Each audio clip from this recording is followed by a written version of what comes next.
I was in a perpetual state of sadness and burnout. I've gone through familiar pains like failure and rejection. The pain started to leak. Fear, anger, and sadness, the messiest part. It felt like life has lost its meaning.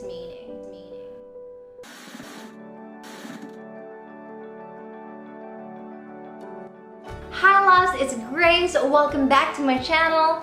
Now that we are on quarantine, I was able to do a lot of introspection and I've realized that creating a narrative of hope through my life has always been one of my goals. Today, I've decided to share something personal and delicate, and though it can get a little emotional along the way, I figure that people can possibly draw hope from this story of turning pain into power.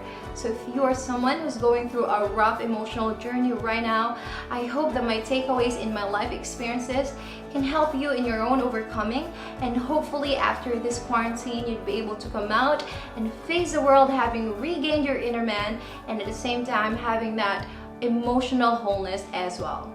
So shall we begin?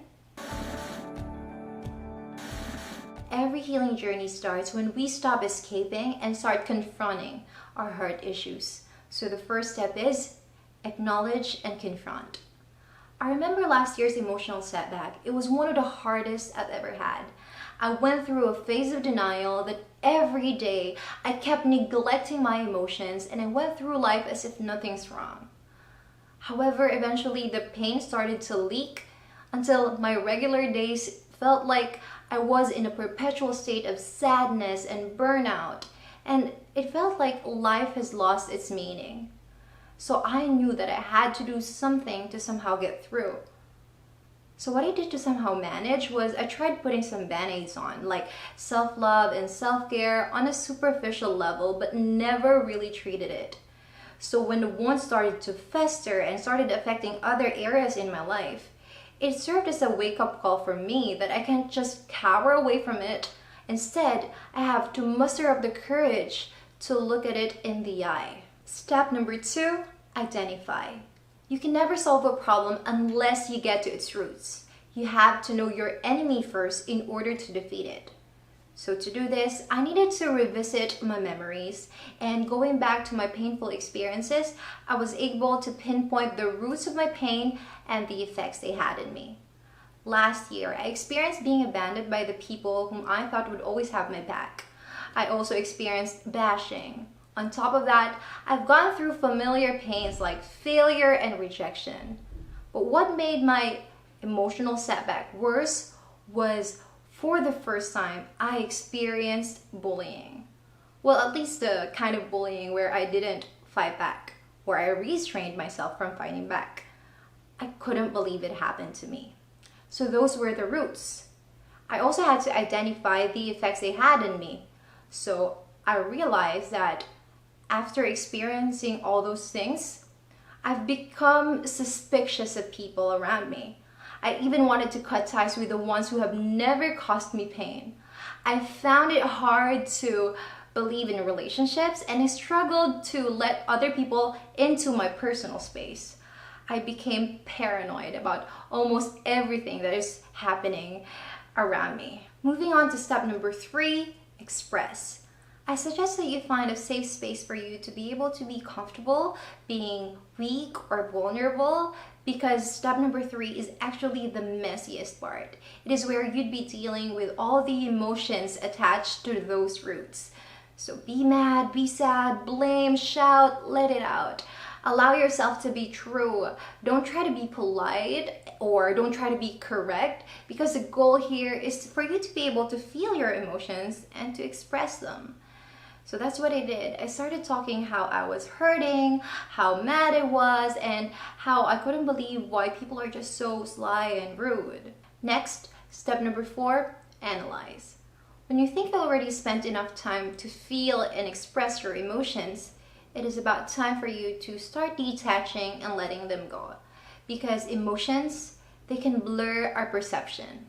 Then after that, you can start addressing your issues logically. Part of the analyzing that I did was I started giving people benefit of the doubt.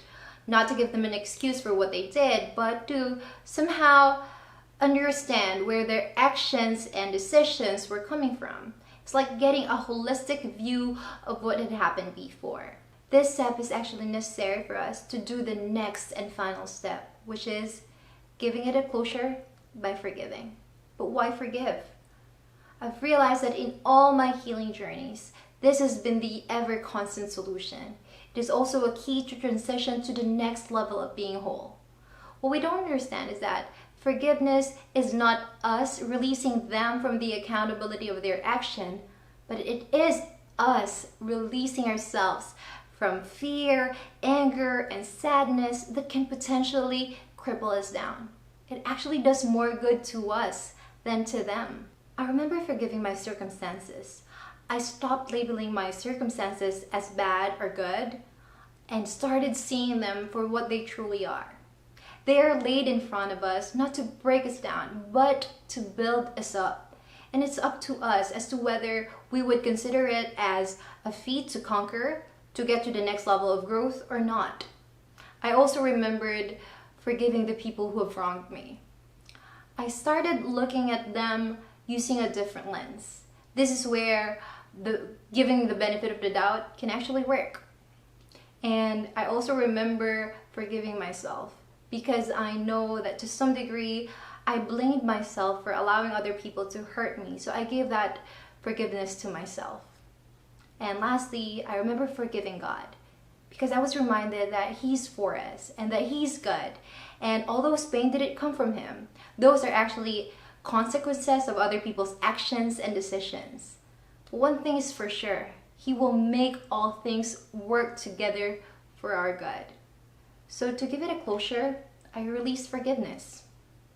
But I know forgiveness is hard to do. You might still be scared of the people around you and the world you live in, or you might still probably wonder, what if it happens to me again? I know. Believe me, I've been there. But I want you to trust that you are going to be okay because your circumstances taught you to be more discerning, to be wiser, to give yourself the love and respect that it deserves. The process that I shared to you is not an overnight fix. It actually took me a couple of months before I had my breakthrough. So allow yourself to go on your own pacing, take the necessary time, and you can actually do well for a while on each step before proceeding to the next one. That is if you decided to go about the same process that I've been through. And if ever you'd feel that you'd rather just give in because it seems like there's no hope left, I hope that you take strength on this.